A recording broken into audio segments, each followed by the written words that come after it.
Welcome friends. ரெகடிக்கு ஆசை serial upcoming episode தான் பார்க்க போகிறோம். விஜயா முத்துவை ஏன் இந்த அளவுக்கு வெறுக்கிறாங்க அப்படின்றதுக்கான உண்மையை, அதுக்கான காரணத்தை முத்து ஊரில் வச்சு சொல்ல வருவார். பாவம் ஒரு பக்கம், பழி ஒரு பக்கம் அப்படின்னு சொல்லிட்டு மனோஜை பார்ப்பாரு. ஆனால் அண்ணாமலை அதை சொல்ல விடாம தடுத்துடுறாரு. அப்படி என்னதான் நடந்துச்சு, எதனால முத்துவை விஜயா இந்த அளவுக்கு வெறுக்கிறாங்க அப்படின்றதுக்கான காரணத்தை தான் நம்ம இந்த வீடியோவில் பார்க்க போகிறோம். விஜயாவோட மூத்த பையன் மனோஜ் கிடையாது, மனோஜுக்கு முன்னாடியும் ஒரு பையன் பிறந்திருக்கிறான். அடுத்ததா மூணாவதா இப்போ விஜயா கன்சீவா இருக்கிறாங்க. அந்த குழந்தை யாரு அப்படின்னா முத்து. விஜயாவுக்கு இப்போ டெலிவரி பெயின் வந்துருது. அந்த டைம்ல தெரியாம மழை தண்ணியில வலிக்கு கீழே விழுந்துடுறாங்க விஜயா. மனோஜோட அண்ணன் ரெண்டு பேருமே ரொம்ப சின்ன பசங்க, என்ன பண்றதுன்னு தெரியாம அழுதுட்டு இருக்கிறாங்க. அப்போ பக்கத்து வீட்டுக்காரங்க பாக்குறாங்க விஜயாவை. டெலிவரி பெயின்ல விஜயா துடிச்சிட்டு இருக்கிறாங்க. அதை பார்த்த பக்கத்து வீட்டுக்காரங்க ஹாஸ்பிட்டல்ல கொண்டு போய் சேர்க்கிறாங்க. விஜயாவை செக் பண்ணி பார்க்குற டாக்டர் சொல்லிடுறாங்க, இவங்களுக்கு நார்மல் டெலிவரிக்கு சான்ஸ் கிடையாது, கண்டிப்பா சிசேரியன் பண்ணி ஆகணும் அப்படின்னு சொல்லிடுறாங்க. இவங்களோட ஹஸ்பண்ட் உடனே வர சொல்லுங்க, அவர் வந்து சைன் பண்ணாதான் எங்களால ஆப்ரேஷன் பண்ண முடியும் அப்படின்னு சொல்லிடுறாங்க டாக்டர். அதனால பக்கத்து வீட்டுக்காரங்க இப்போ அண்ணாமலைக்கு கால் பண்ணி நடந்த விஷயத்தை பத்தி சொல்றாங்க. அது கேள்விப்பட்ட அண்ணாமலை ரொம்ப பதட்டமா வேகமா வராரு. வர வழியில அவருக்கு ஒரு ஆக்சிடென்ட் ஆயிருது. ஒரு பக்கம் விஜயாவுக்கு நல்லபடியா மூணாவது குழந்தையுமே பிறந்துருது. அண்ணாமலை இப்போ ஹாஸ்பிட்டல் வந்து பாக்குறாரு. விஜயாவும் அந்த குழந்தையும் நல்லபடியா இருக்கிறத பார்த்து ரொம்ப சந்தோஷப்படுறாரு. என்னங்க ஆச்சு உங்களுக்கு, எதுக்கு இப்படி தலையிலையும் கையிலையும் கட்டு போட்டிருக்கீங்க அப்படின்னு சொல்லி பதறாங்க விஜயா. அது ஒண்ணும் இல்ல விஜயா, வர வழியில சின்னதா ஆக்சிடென்ட் ஆயிடுச்சு அப்படின்னு சொல்றாரு அண்ணாமலை. கூட இருந்த பக்கத்து வீட்டுக்காரங்க எல்லாம் சொல்லிட்டு இருக்கிறாங்க, இந்த குழந்தை பிறந்த நேரம் தான் அண்ணனுக்கு இந்த மாதிரி அடிபட்டுருச்சு அப்படின்னு சொல்லிடுறாங்க.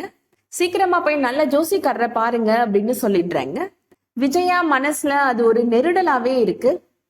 அடுத்ததான் வீட்டுக்கு போனதுக்கு அப்புறமா அந்த குழந்தையை தூக்கிட்டு ஒரு ஜோசியக்காரரை பாக்குறதுக்காக போறாங்க விஜயாவும் அண்ணாமலையும். அந்த ஜோசியக்காரர் இப்போ குழந்தையோட ஜாதகத்தை பார்த்துட்டு சொல்றாரு, இந்த குழந்தை பிறந்த நேரம் நட்சத்திரம் எதுவுமே சரியில்லைம்மா அப்படின்னு சொல்றாரு. இந்த குழந்தை 20 வயசு வரைக்கும் உங்க குடும்பத்துல இருந்து விலகியே இருக்கணும் அப்படின்னு சொல்றாரு ஜோசியக்காரர். அதையும் மீறி இந்த குழந்தைய உங்க கூட வச்சிருந்தீங்க அப்படின்னா உங்க குடும்பத்துல கண்டிப்பா ஒரு உயிர் போயிருமா அப்படின்னு சொல்றாரு. அவர் சொன்னதை கேட்ட உடனே விஜயா அண்ணாமலை ரெண்டு பேருமே ரொம்ப அதிர்ச்சி ஆயிடுறாங்க. அதை கேட்ட விஜயா அந்த குழந்தை மேல மத்த குழந்தை மாதிரி பாசம் காமிக்காம கொஞ்சம் விலகியே இருக்கிறாங்க. குழந்தை ரொம்ப பசியில அழுதுட்டு இருக்கு. அதை கூட கவனிக்காம விஜயா ஜோசிக்காரர் சொன்னதையே யோசிச்சுட்டு இருக்கிறாங்க.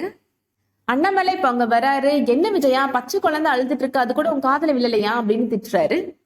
குழந்தைய தூக்கிட்டு போய் பசி அமத்து அப்படின்னு சொல்றாரு. இதுக்கிடையில கொஞ்சம் வருஷம் அந்த குழந்தைய கூடவே தான் வச்சிட்டு இருக்கிறாங்க விஜயா. அடுத்ததா முத்து, மனோஜோட அண்ணன் 3 பேருமே இப்போ ஸ்கூலுக்கு போயிட்டு இருக்கிறாங்க. முத்து நான் ஸ்கூலுக்கு வரமாட்டேன் அப்படின்னு அடம் பண்ணிட்டு இருக்கிறான். அந்த மீதி இருக்கிற 2 அண்ணன்களும் முத்துவை வம்படியா இழுத்து கூட்டிட்டு போயிட்டு இருக்கிறாங்க. நான் ஸ்கூலுக்கு வரமாட்டேன் அப்படின்னு சொல்லிட்டு மனோஜை பிடிச்சி தள்ளி விடுறாரு முத்து. அந்த இடத்துல கரெக்டா ஒரு கார் வந்து மனோஜ் மேல ஏத்திடுது. அதுல லைட்டா மனோஜுக்கு அடிபட்டுருது. அடுத்ததா 3 பேருமே இப்போ வீட்டுக்கு போறாங்க. மனோஜுக்கும் அடிபட்டிருக்கதை பார்த்து விஜயா ரொம்ப கோபப்படுறாங்க. இதுக்குதான் இந்த முத்துவை நான் இந்த வீட்லயே இருக்கக்கூடாதுன்னு சொன்னேன் அப்படின்னு கோபப்படுறாங்க அண்ணாமலைட்ட. இவனை கொண்டு போய் உங்க அம்மா ஊர்ல போய் விட்டுருங்க அப்படின்னு கோபமா சொல்றாங்க விஜயா. நீங்க இவனை உங்க அம்மா ஊர்ல கொண்டு போய் விடுறீங்களா, இல்ல நான் என் குழந்தைகளை கூப்பிட்டுட்டு வீட்டை விட்டு வெளியில போகட்டுமா, நீங்க ஒரு முடிவெடுங்க அப்படின்னு சொல்றாங்க விஜயா. அண்ணாமலையும் இப்போ முத்துவை கிராமத்திலே கொண்டு போய் விட்டுலாம் அப்படின்னு முடிவு பண்றாரு. ஒரு பொங்கல் நாள் அன்னைக்கு அண்ணாமலையும் விஜயாவும் முத்துவை கூப்பிட்டுட்டு அவங்க பாட்டியோட ஊருக்கு போறாங்க. இனிமேல் இவன் இங்கதான் இருப்பான் அப்படின்னு சொல்லிடுறாங்க விஜயா. அதை கேட்ட முத்து அழ ஆரம்பிச்சிடுறான். என்னை எதுக்காக இங்க கொண்டு வந்து விட்டீங்க அம்மா, நான் உங்க கூடவே வந்துடுறேம்மா, என்னை கூட்டிட்டு போங்கம்மா அப்படின்னு அழுறான். முத்து அந்த அளவு அழுறத பார்த்த விஜயா கொஞ்சம் கூட மனசு இறங்கவே இல்லை. முத்துவை கிராமத்துல விட்டுட்டு அண்ணாமலையும் விஜயாவும் இப்போ சென்னை கிளம்பி போயிடுறாங்க. அம்மா எதனால என்னை கொண்டு வந்து இங்க வந்து விட்டாங்க பாட்டி, எனக்கு பதில் சொல்லுங்க பாட்டி அப்படின்னு முத்து கேட்டுட்டே இருக்கிறான். பக்கத்துல அங்க சின்ன சின்ன குழந்தைகள்லாம் விளையாண்டுட்டு இருக்கிறாங்க. அவங்க கூட போய் சேர்ந்து கூட விளையாடாம அவங்க அண்ணனை பத்தியே நினைச்சிட்டு இருக்கிறாரு முத்து. இதுக்கிடையில அண்ணாமலை விஜயா 2 பேருமே கொஞ்ச நாளைக்கு அப்புறம் கிராமத்துக்கு வராங்க அவங்களோட பசங்களை கூப்பிட்டுட்டு. அம்மாவும் அப்பாவும் பாட்டி வீட்டுக்கு வந்திருக்கிறத பார்த்த முத்து ரொம்ப சந்தோஷப்படுறான். வேகமா ஓடி வந்து விஜயாவை ஹக் பண்ணிக்கிறான். என்னை ஏமா இங்க கொண்டு வந்து விட்டீங்க, என்னையும் உங்க கூட கூட்டிட்டு போயிருங்கம்மா, உங்க எல்லாரையும் விட்டுட்டு நான் ரொம்ப வருத்தப்பட்டேம்மா அப்படின்னு சொல்லி அழுறான். விஜயாவுமே முத்துவோட கையை பிடிச்சு சமாதானப்படுத்திட்டு இருக்கிறாங்க. திடீர்னு அந்த ஜோசிக்காரர் சொன்னது ஞாபகம் வந்த உடனே வேகமா கையை உதறி விட்டுறாங்க. உன்னோட அண்ணன்களும் ஊருக்கு வந்திருக்கிறாங்கப்பா அப்படின்னு அண்ணாமலை சொல்றாரு. நிஜமா அண்ணன்களும் வந்திருக்கிறாங்களா அப்படின்னு கேட்டு முத்து ரொம்ப சந்தோஷப்படுறான். இப்ப எல்லாருமே சேர்ந்து ஆத்துக்கு குளிக்கிறதுக்காக போறாங்க. முத்து வேகமா அங்க இருக்கிற ஆத்துல குளிச்சு நீச்சல் அடிச்சிட்டு இருக்கிறான். அதை பார்த்த மனோஜ், உனக்கு பயமாவே இல்லையா முத்து, நீ பாட்டுக்கு நீச்சல் அடிச்சிட்டு இருக்கிற அப்படின்னு கேட்டுட்டு இருக்கிறான். எனக்கு நல்லாவே நீச்சல் அடிக்க தெரியுமே அப்படின்னு முத்து சொல்லிட்டு இருக்கிறான். இதுக்கிடையில மனோஜோட அண்ணனுமே கூட தான் நின்றுட்டு இருக்கிறான். நீ தான் ஸ்விம்மிங் பூல்லாம் போய் நீச்சல் கத்துக்கிட்டேயே அப்படின்னு மனோஜ் கேட்டுட்டு இருக்கிறான். நீயும் போய் நீச்சல் அடி அப்படின்னு சொல்லிட்டு இருக்கிறான் மனோஜ். ஆனா அந்த பையன் அதெல்லாம் வேணாம், எனக்கு பயமா இருக்கு அப்படின்னு சொல்லிட்டு இருக்கிற நேரத்துக்குள்ளேயே மனோஜ் பிடிச்சி தண்ணியில தள்ளி விட்டுறான் அந்த பையனை.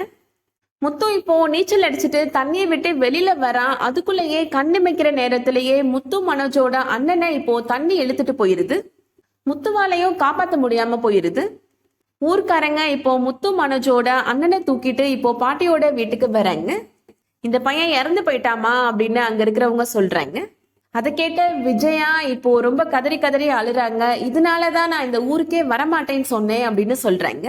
இந்த முத்துவோட நிழல் என்னோட பிள்ளைக மேல படக்கூடாதுன்னு இத்தனை நாள் அதனாலதான் நான் பொத்தி பொத்தி பாதுகாத்துட்டு இருந்தேன் அப்படின்னு சொல்றாங்க.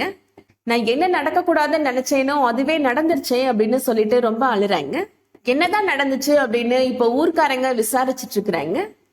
தான் மேல பழி விழுந்துடக்கூடாது அப்படின்னு மனோஜ் ரொம்ப சுயநலமா முத்து தான் அண்ணனை பிடிச்சி தண்ணியில தள்ளி விட்டுட்டான் அப்படின்னு போய் சொல்லிடுறான். அத உண்மைன்னு நம்பின விஜயா இப்போ முத்துவை போட்டு அடிக்க ஆரம்பிச்சிடுறாங்க. இதுக்கிடையில இப்போ போலீஸ்காரங்க வந்து விசாரிக்கிறதுக்காக வராங்க. என்னமா நடந்துச்சு அப்படின்னு கேக்குறாங்க. அண்ணாமலை, இவன் என்னோட பையன் தான், தெரியாம ஆத்துல வலிக்கு விழுந்துட்டான் அப்படின்னு சொல்லிட்டு இருக்கிறாரு. அதை கேட்ட விஜயா போலீஸ்காரங்கிட்ட சொல்றாங்க, இங்க நிக்கிற இந்த முத்து தான் என் பையனை தண்ணியில புடிச்சு தள்ளி கொலை பண்ணிட்டான் அப்படின்னு சொல்றாங்க. இவனை அரெஸ்ட் பண்ணி புடிச்சு ஜெயில போடுங்க அப்படின்னு சொல்றாங்க. தன்னோட அம்மாவே தன்னை பிடிச்சி ஜெயில போட சொல்லிட்டாங்க அப்படின்றத கேட்ட முத்துவால தாங்கிக்கவே முடியல. ரொம்ப அதிர்ச்சியா இருக்கு முத்துவுக்கு. போலீஸ்காரங்க முத்துவை இப்போ அரெஸ்ட் பண்ணி கூட்டிட்டு போறாங்க. அவர் சின்ன பையன் அப்படின்றதுனால சிறுவர் சீர்திருத்த பள்ளியில போட்டுடுறாங்க. அதுக்கப்புறமா அங்கிருந்து வெளியில வந்த முத்து மறுபடியும் கிராமத்துல அவங்க பாட்டி கூடயே வளர்றாரு. அதுக்கப்புறம் தான் அவர் சென்னை வராரு. மனோஜ் தப்பு பண்ணிட்டு அந்த தப்பை தூக்கி முத்து மேல போட்டதுனாலதான் இன்ன வரைக்கும் முத்து மனோஜ் மேல ரொம்ப காண்டாவே இருக்கிறாரு. தன்னோட மூத்த குழந்தை இறந்ததுக்கு காரணம் இந்த முத்து தான் அப்படின்னு முழுசா நம்பிட்டு இருக்கிறாங்க விஜயா. அதனாலதான் முத்து மேல இன்ன வரைக்கும் வெறுப்ப காமிச்சிட்டு இருக்கிறாங்க விஜயா. முத்து எந்த தப்பும் பண்ணல அப்படின்ற உண்மை விஜயாவுக்கு எப்ப தெரிய வருமோ அப்பதான் முத்து மேல உண்மையான அன்பை காட்டுவாங்க. அந்த சீன்ஸ்லாம் எப்ப வரப்போகுதுன்றத வெயிட் பண்ணி பார்க்கலாம். இந்த வீடியோ பிடிச்சிருந்துச்சுன்னா லைக் பண்ணிக்கோங்க. சீரியல் அப்டேட்ஸ்க்கு நம்ம சேனலை சப்ஸ்கிரைப் பண்ணிக்கோங்க. தேங்க்ஸ் ஃபார் வாட்சிங்.